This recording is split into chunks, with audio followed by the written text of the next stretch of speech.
Al Islamu ghuraba. Eh, Coba siapa yang mau menjelaskan itu tentang hadis itu? Islam itu asing, maka Dan dia akan akan kembali kembali. kepada asing. Ya, maka beruntunglah orang-orang yang terasing. Gitu. Gigitlah dengan gigi geraham kalian, jangan dilepaskan, sekalipun nyawa kalian sebagai taruhannya. Nah, di Masa surah begitu hadis? 8 itu lafadznya jadi begitu, Bang. Hadisnya kan begini Ustaz. Bada al-islama qoriba wasa'utuhan qoriban fatuba lil guroba. Kola kila waman guroba kola an-naja'u minal qabail. Kan gitu. Islam itu awalnya datang Ya, dalam keadaan asing. asing. Akan kembali nanti Islam pula dalam keadaan asing juga. Dan sesungguhnya beruntunglah orang-orang yang terasing. Kemudian ditanya, waman guroba? Siapa guroba itu? Maka Nabi menjawab, at-naja'u minal qabail. Guroba itu adalah orang-orang yang memisahkan diri dari sebuah qabilah. Itu hadis riwayat Muslim, nomor hadisnya 145. Pertanyaannya, guroba dalam hal ini yang dimaksudkan itu siapa?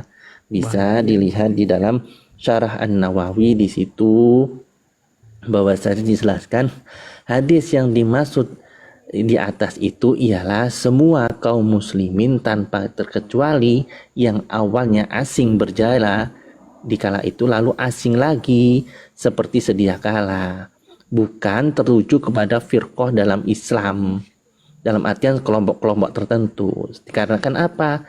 Kelompok mayoritas yaitu yang sawatul a'dham, yaitu yang dimaksud sataftariku ummati berapa?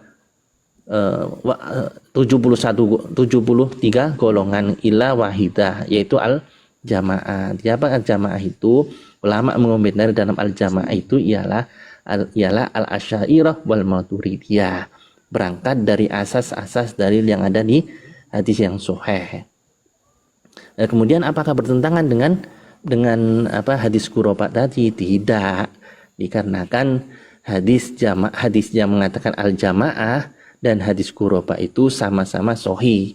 Dalam fatwa-fatwa dari Wahabi juga mengatakan akan hal itu juga semua. Bukan al-guroba itu orang yang berbeda sendiri dari mayoritas ulama yang itu mereka merasa menyendiri dan dimusuhi oleh para mayoritas. Bukan seperti itu. Itu yang pengetahuan pendek saya seperti itu. Bisa dilihat di dalam kitab-kitab tafsir juga ada, dan juga di dalam usul fiqh Jami'ul Usul juga ada. Terima kasih. Saya ngambilnya di Jami'ul Ahkamil Quran Al-Qutubi. Ya Yandi, apakah bisa hadis itu dicocok-cocokkan ke Wahabi ya Yandi? Karena Wahabi kan merasa terasing ya. Tidak bisa yang termasuk terasing itu dari terasing ke semua. Yang terasing yang dimaksud umat muslimin, bukan non muslim di kala itu. Ya artinya hitopnya antara muslim dengan kafir ya, bukan muslim dengan muslim gitu ya. Jelas ya Pak Mangun ya. Kalau gitu ya. kalau dibilang hadis itu Ustaz, nanti konek pihaknya sendiri. Wahabi. Tanpa Wahabi ya. sadari, hadis itu kan jelaskan ayat wa intuti Iya, karomat il ardi Habib yudilluka menjelaskan lakon sabilillah. sendiri. Dan lo, Iya. Kalau Jadi bunyi itu hadis Allah kayak bilang, gini, kalau kamu ya. turuti, kamu ikuti kebanyakan manusia di bumi ini, yudilluka an sabilillah, kamu nanti disesatkan dari jalan Allah. Kebanyakan kenapa kok di situ dibilang yang beruntung itu yang apa namanya gorib, guroba, yang asing. Lihat penjelasan Ibnu Atiyah Al-Andalusi dalam Al-Muharrul Wajiz. wa dzukira aksar atau wa dzikru aksar li anna ahlal ardi hina izin kana aksaruhum kafirina walam yakun al mu'minuna illa killah.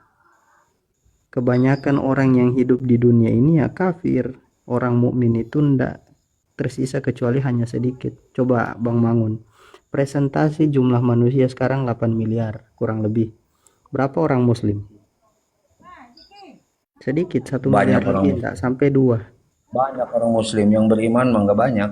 Iya, beriman jangankan yang beriman muslim, notabene muslim saja itu enggak sampai setengahnya orang kafir.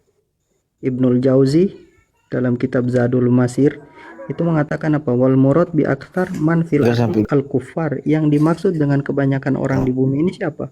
Orang kafir. Jadi yang dibilang guroba di dalam hadis itu orang muslim, bukan wahabi terus karena dia ngaku-ngaku kembali kepada Al-Quran dan Sunnah. Nggak ada seperti itu. Perbandingannya itu muslim dan Kami kafir. bilang victim, Satilman. Tadi disampaikan, hadis yang tadi disampaikan hubungannya dengan hadis yang ini bagaimana nih? Hadis yang mana? Hadis itu menjelaskan tentang ayat Allah tadi, ayat Ya Al-Quran. sebentar. Ya, itu kan berarti kan tafsir ya. Hadis itu mentafsiri ayat Al-Qur'an yang disampaikan sama antum. Gitu kan. Nah, sekarang konteks dengan hubungan dengan hadis yang satu ini nih. Taraktu Yang fikum mana? amroin yang tadi lu ma'ing tamasaktum bihi kitabullah wa sunnatan nabiyah. Bagaimana hubungannya dengan Hubungannya hadis itu? itu dengan hadis yang sataftariku ummati ala salasin wa sabaina kulluha finnar illa wahida kila wa manhum ya Rasulullah ma ana alaihi wa ashabi. Kan ditanya, Nabi bilang nanti terpecah umatku ini, itu kan yang antum maksud. Nanti kan Nabi ninggalkan 2 perkara, taraktu fikum amroini, 2 perkara kan, kitabullah wa sunnati, Al-Quran dan sunnahku kata Nabi. Nah kan ini ketika kalian berpegang dengan itu kalian tidak akan tersesat. Ini berdasarkan apa? Karena Nabi tahu kalau umatnya bakal terpecah belah 73 golongan. Terus kan ditanya ke Nabi, siapa yang selamat itu? Yang Nabi katakan ma'ana alaihi wa ashabi, golongan yang dimana ada aku dan sahabatku di dalamnya. Ulama sepakat yang dimaksud ma'ana alaihi wa ashabi itu ahli sunnah wal jamaah. Sejak kapan itu disepakati golongan Wahabi? Ingat, ijma itu dalil. Iya, betul. Ya, Tapi tidak selamanya ijma bisa dijadikan sebagai hujah. sejak kapan ijma itu tidak bisa dijadikan hujah? Sebentar, saya belum selesai. Sumber hukum Islam itu ada 4 memang. Yang pertama Al-Quran, yang kedua Sunnah, yang ketiga ijma, yang keempat kias. Yang 2, yang ijma dengan kias ini itu bisa dipakai sewaktu-waktu. Kata siapa? Tapi kalau Al-Quran dengan Sunnah yang memang sahih hadisnya itu bisa dijadikan sebagai hujah. Kata siapa ijma dan kias itu hanya bisa dipakai sewaktu-waktu, di waktu yang lain tidak? Maksudnya begini, tidak. Jadi kalau sudah ada di dalam Al-Quran, ada di dalam Sunnah, hukum itu sudah baku, itu tidak bisa ijma ini dipakai sebagai hukum, tidak bisa. Iya. Sejak Bahkan kapan artinya ijma itu bertentangan dengan Al-Quran. Sebentar. Paham saya yang kamu sampaikan, yang saya Gini. tidak Bang Mangun, ada nggak ijma? Ada nggak sama sebutkan satu contoh saja ijma yang tidak bisa dipakai? ijma yang tidak bisa Dipakai. Satu contoh saja ijma tapi nggak bisa dipakai. Waduh, saya belum menemukan ya ijma yang belum. Kalau nggak ada kan nggak usah buat-buat. Kalau nggak ada nggak usah dibuat-buat, bid'ah namanya itu. Bukan dibuat. Iya nih Bang Mangun, ini kalau berbahasa seperti itu yang dikatakan bid'ah ya ini Bang Mangun, mengada-ngada. Gitu loh. Ya, gini nih. Contohnya gini. Di dalam Al-Quran itu, ini kias aja ya, kias ya. Saya mengambil kiasnya. Di dalam Al-Quran Kias itu tidak apa? ada Kias kerbau. kopi atau kias jali? Nah, di dalam Al-Quran itu tidak ada kerbau untuk dijadikan kurban. Ya. Tapi yang ada memang bakoroh gitu kan, sapi. Nah, zaman Nabi juga sama gitu kan, karena memang di sana itu tidak ada kerbau, maka unta, kambing gitu. Dengan mungkin sapi juga kayaknya jarang tuh di zaman Nabi barangkali ya. Karena memang ya, nah kenapa di Indonesia bisa dipakai? Kayak Gitu. Masun ketawa tuh. Kenapa bisa? Karena ya tadi itu Nabi jadi bisa zaman Nabi ada gak? dikiaskan, cuman Ya udah kalau gitu saya mau nanya, Mas Mangun kalau zakat pakai beras apa pakai korma? Nama ente Mangun Jaya, ente kalau zakat pakai beras apa pakai korma? Pakai beras bid'ah loh. Pakai beras. Ada di zaman Nabi pernah Nabi. nyontoin nggak? kiaskan bisa dikiaskan. Kiaskan. Nah itu percaya kias. Kias tidak dipakai waktu Kias apa hanya tuh? waktu tertentu. Kayak mana sih? Tidak konsisten. Coba tadi kan Ustaz Ilman ada kias apa tuh? Nah itu beras kias apa tuh? Makanya saya minta contoh, contohnya apa yang tidak memakai ijma dan kias. Nah itu apa contohnya? Jadi gini, jadi Kurang nyaring suaranya bang, volumenya kurang dekat. Enggak, ilmunya kurang banyak, bukan Masalah. volumenya kurang iya dekat. betul. Ijma itu nggak bakalan tersepakati kalau tidak sesuai dengan Quran dan As-Sunnah. Itu ketentuan asar ijma. Jadi kalau ada orang Sorry. kalau ada orang sembarangan langsung ijma gitu, itu nggak akan bisa disebut ijma. Jadi nggak sembarangan gitu. Sesuatu yang udah diijma ulama itu pasti sesuai Quran dan hadis. Karena yang ijma'nya itu mujtahid, para ulama. Gitu kan. Mungkin gini. Ya, yang bikin mungkin ijma seperti itu ini, ulama. para ustadz. Mungkin beliau mungkin salah pendengaran. Mungkin yang dimaksud jima bukan ijma. Kalau jima mungkin bisa digunakan sewaktu-waktu. Kalau waktu haid nggak bisa digunakan. Host itu menunduk kayak ketawa. Kayaknya bukan Kayaknya seudon itu ya, kayaknya. kayaknya ilmu doktrinan semua ini Bang Mangun kayaknya. Mohon maaf, Bang Mangun bukannya menyalahkan, tapi ranahnya kita kan diskusi, saling mengingatkan. Kalau dari kami salah, monggo disalahkan dengan membawa sebuah dalil, ibarah, nas yang soreh, ibarah dari para ulama dan seterusnya. Bisa berdiskusi, bisa mendengarkan apa tolabul ilmi gitu kan. Nggih, Saudara-saudara saya. sami-sami.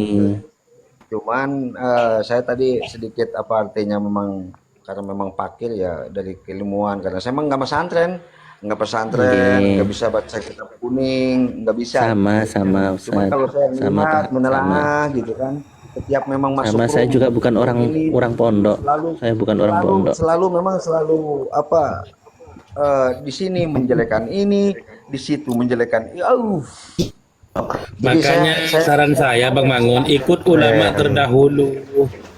Ikut ulama terdahulu yang adem, yang nggak ngotot kalau ceramah, gitu kan. ulama itu apa sih? Ulama itu apa?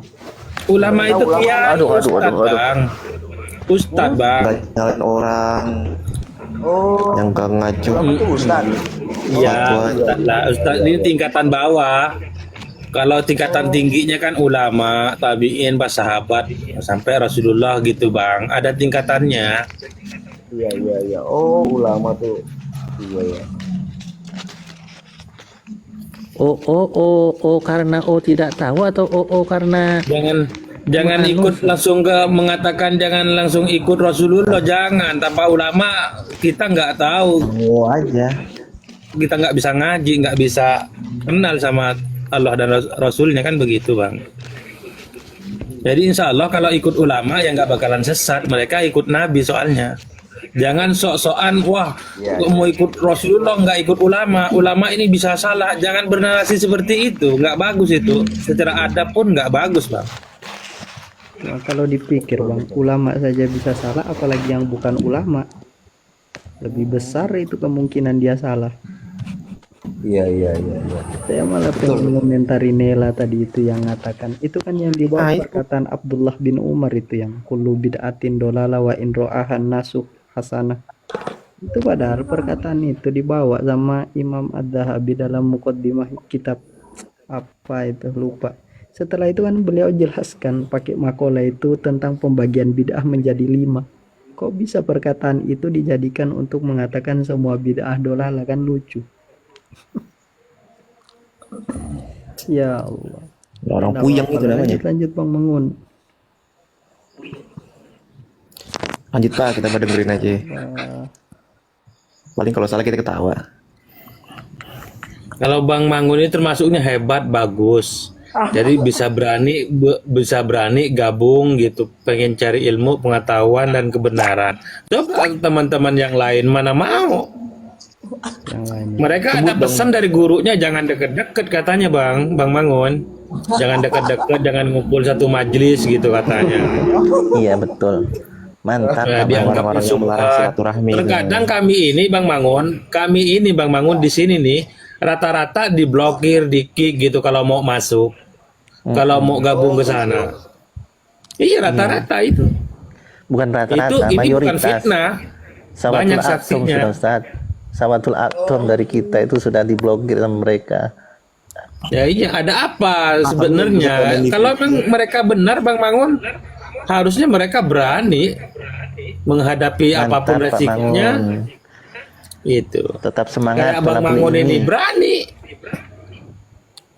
Saya ingin menambahkan mengenai hal yang dibahas tadi. Ini perkataan yang sering dibawakan oleh saudara kita Wahabi ya. Jadi perkataannya seperti ini. Sami'tu malikan yaqul, man ibtada'a fil Islam bid'atan yaraha hasanah faqad za'ama anna Muhammadan sallallahu alaihi wasallam khana risalah.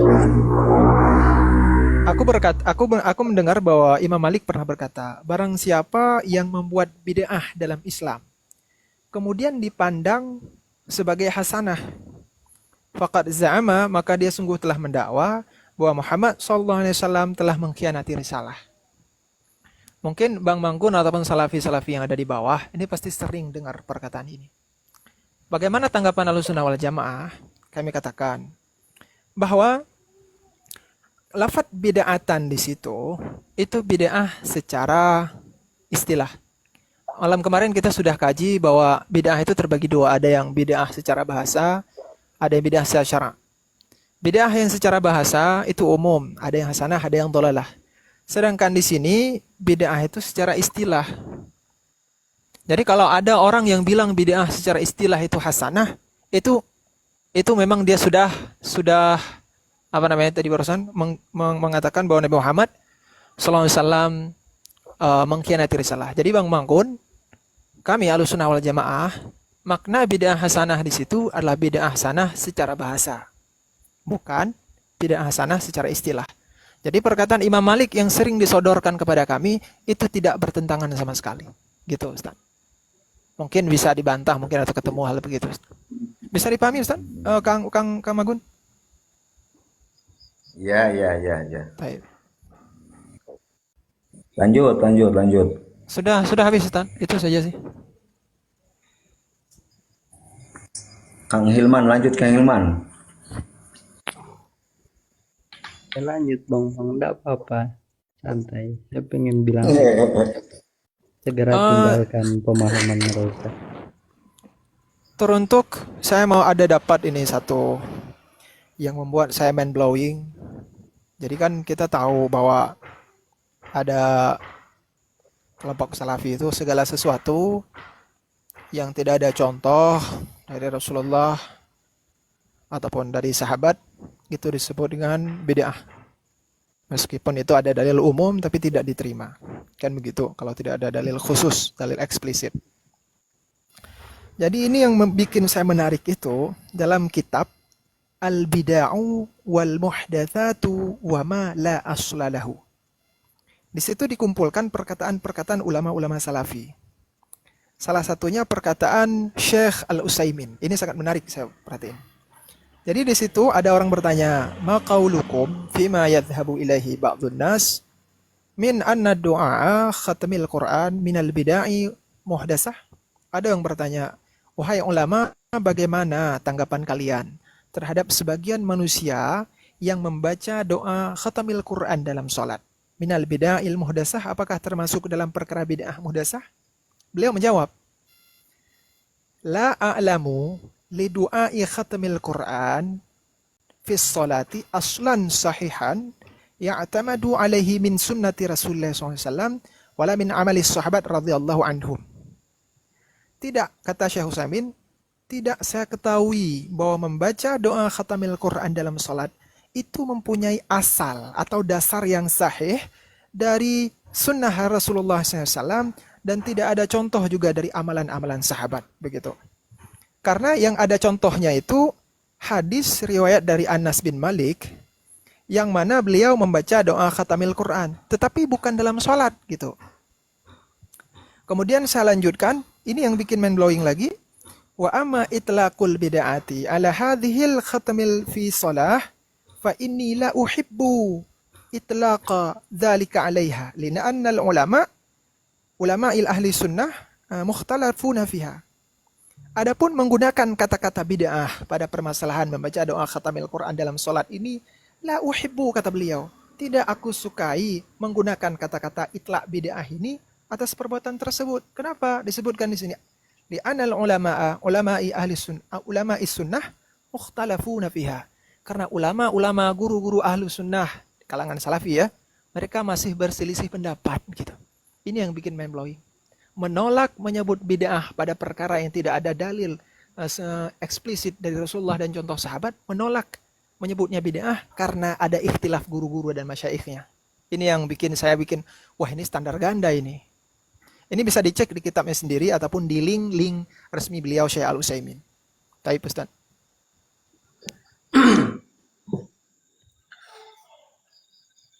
Iya. Berarti kalau melihat itu ya Ustaz, artinya ketika terjadi perbedaan di antara ustadz-ustadz Wahabi, ulama-ulama Wahabi, mereka akan membela sekuat tenaga untuk membenarkan itu. Tetapi kalau ada perbedaan antara mereka dan ulama-ulama Ahlussunnah wal Jamaah, mereka akan langsung menjustis bahwa mereka lah yang benar, kemudian yang lain salah. Iya, benar Ustaz. Ya, itu yang terjadi. Fakta di lapangannya memang gitu, Ustaz. Iya, Ustaz. Ya. Contohnya seperti ini. Ulama Syekh bin Baz mengatakan bahwa tidak sampai pahala kepada mayit. Sedangkan Syekh Ibnu Taimiyah mengatakan sampai pahala. Kita tidak pernah dengar satu kata saja dari mereka mengatakan Syekh Ibnu Taimiyah itu ahlul bidah. Itu nggak pernah. Tetapi kalau golongan kita, bahkan Imam Nawawi mungkin, ya ahlul bidah. Ini yang bikin saya, waduh, nggak pernah dengarkan Ustaz kan? Banyak kayak gitu. Ya standar ganda. Kemarin contohnya pas Yazid Jawas meninggal. Mereka standar ganda, katanya nggak boleh menerangi kuburan pakai lampu, nyata diterangin pakai lampu. Kan banyak kayak gitu. Makan-makan di acara kematian, ternyata ada foto-fotonya bagi-bagi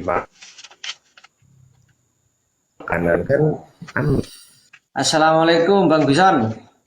Nih, standar ganda. Waalaikumsalam Pak Ustaz. Saya matiin mic ya. Jadi seperti itu. Ketika mereka sedang bid'ah, tapi ketika orang lain melakukan, dibilang bid'ah. Itu. Kenapa kan makanya selalu bilang tumpul dalam tapi tajam keluar.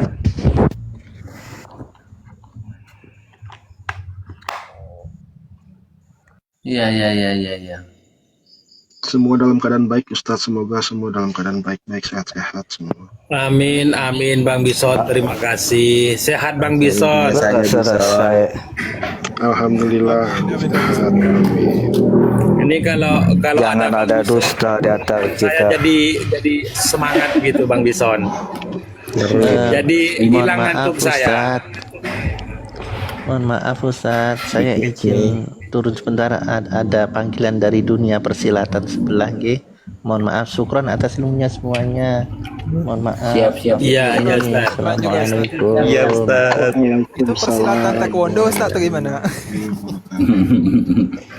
Halus sekali bahasanya. Ustaz Bison.